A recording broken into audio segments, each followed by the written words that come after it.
तुम उसी तरह तोते के रूप में बढ़ो। नहीं नहीं, मुझे आजाद करो वरना मैं तुम्हें छोड़ूंगा नहीं। अब तुम मेरा कुछ भी नहीं बिगाड़ सकते। अब तुम जाओ यहाँ से और अब से ऐसे ही घूमो। अब तुम्हें पता चलेगा कि दूसरों को दर्द देने में कैसा महसूस होता है। इसके बाद वह राक्षस वहां से उड़ जाता है। मरचू और उसकी पत्नी सीता दोनों खुश हो जाते हैं। मरचू पहले की तरह काम करने लगता है।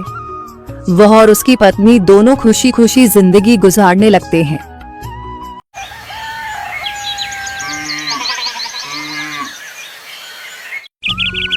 मरचू जंगल से लकड़ियां काटकर बाजार में बेचने गया, लेकिन उसे लकड़ियों के अच्छे दाम नहीं मिले। इस पर मरचू ने कहा, अरे भैया, इतने कम पैसे? इन पैसों में तो 2 वक्त का खाना भी नहीं मिलेगा। आप मुझे बहुत ही कम पैसे देते हैं। मैं इतनी मेहनत से लकड़ियां काट कर आता हूँ, लेकिन उनके पैसे मुझे बहुत कम मिलते हैं। भैया, तुम्हारी लकड़ियां होती ही इतनी कमजोर हैं कि मैं इससे ज्यादा पैसे नहीं दे सकता। तुम्हारी लकड़ियों के बस इतने ही पैसे बनते हैं। अरे भैया, कुछ ज्यादा कर दो ना। वो क्या है ना कि इन पैसों का तो कुछ भी नहीं आता। मैं अपनी जिंदगी कैसे गुजारूंगा? भैया, तुम जाकर अच्छी लकड़ियां लाओ, तभी इन लकड़ियों का अच्छा दाम मिल पाएगा, वरना इन लकड़ियों का तो यही दाम है। ये सुनकर मरचू बहुत ज्यादा परेशान हो गया और पैसे लेकर किराने की दुकान से सामान खरीदकर घर आ गया। घर पहुंचते ही मरचू की पत्नी सीता ने कहा, अरे जी, सामान ले आए आप? हाँ जी, सामान ले आया हूँ। सीता के चेहरे पर खुशी छा जाती है, लेकिन जब उसने सामान देखा, जी, इसमें तो बहुत थोड़ा सामान है। हाँ सीता, मुझे पता है कि यह सामान बहुत थोड़ा है, लेकिन मैं क्या करूं? मेरे पास जितने पैसे थे, मैं उतने का ही सामान लेकर आ गया हूँ। इस तरह हमारा गुजारा कैसे हो पाएगा जी?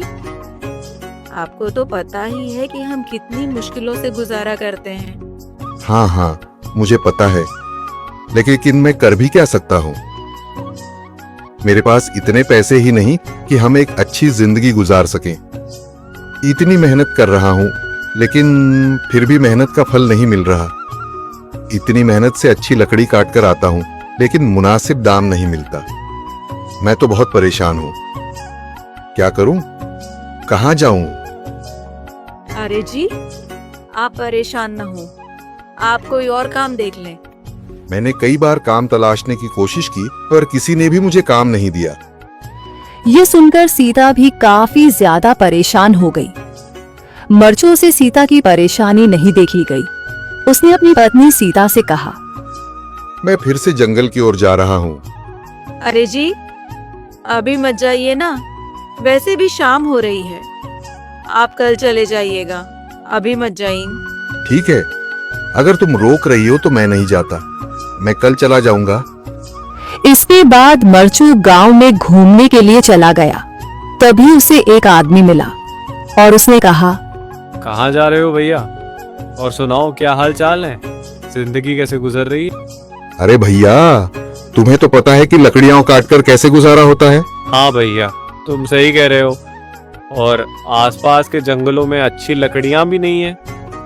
इसके लिए तो जंगल के अंदर जाना पड़ेगा। पर जंगल के अंदर तो काफी सारे जंगली जानवर होंगे। मुझे बहुत डर लगता है भैया। मैं जंगल में कैसे जाऊंगा?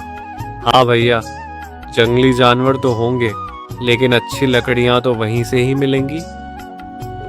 ये सुनकर मरचू बहुत ज्यादा परेशान हो गया, लेकिन वह आदमी बिल्कुल ठीक कह रहा था। जंगल के किनारे की सारी लकड़ियां कट चुकी थीं। अब सिर्फ जंगल के अंदर ही अच्छी लकड़ियां बची थीं। अगली सुबह मरचू